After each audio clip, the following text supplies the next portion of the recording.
Gérard Galvan, médecine interne. Un jeune con, en somme. Je n'avais pas encore creusé mes fondations que je me prenais déjà pour ma statue.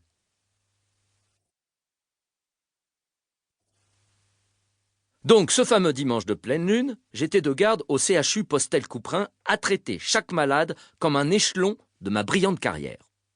Un coup de pompe, ma carte de visite était là pour me donner un coup de fouet. Je m'entraînais en douce à la sortir, sans rire.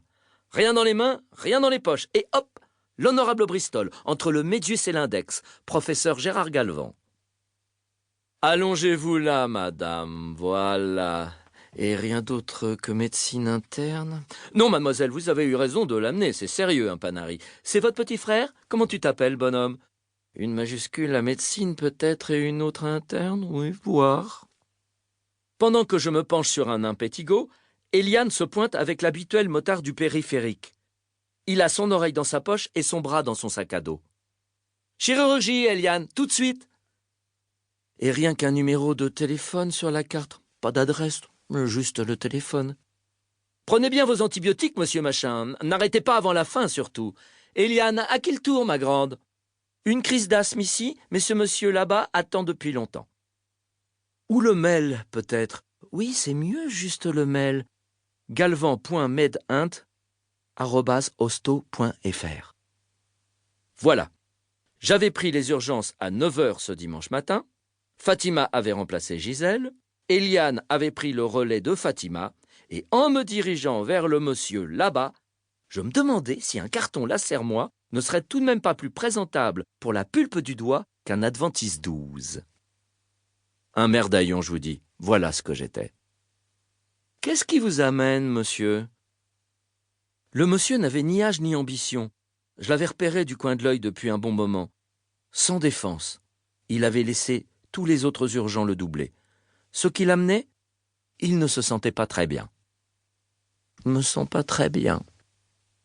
Le teint était pâle, la voix neutre, le ton las, le profil bas. Il ne se sentait pas très bien, sans aller trop mal. Le genre qui horripilait Eliane. Elle savait trop qu'on le reverrait. Mais bon Dieu, Galvan, c'est un service d'urgence ici. On n'est pas SOS machin. En me penchant sur le monsieur, j'ai glissé. Eliane, son urgence, c'est ta douceur. Il a un besoin de maman. Vous ne vous sentez pas très bien. Voyons un peu ça. Retroussez votre manche, s'il vous plaît. Il retrousse.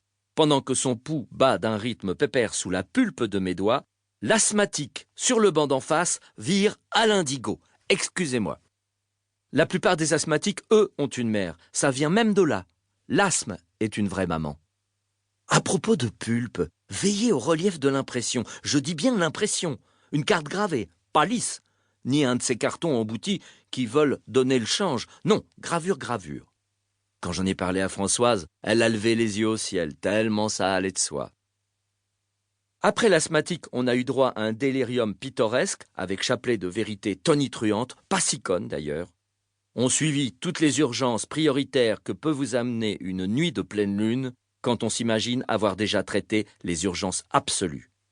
Et puis, vers 2h du matin, la source s'est tarie. Le couloir était presque vide.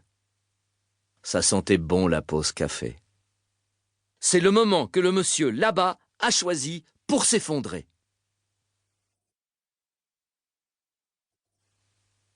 Il est tombé sans défense. La tête la première, une gifle sur le carrelage. Le cuir chevelu n'a pas résisté. À l'auréole immobile que lui faisait son sang, je l'ai cru mort.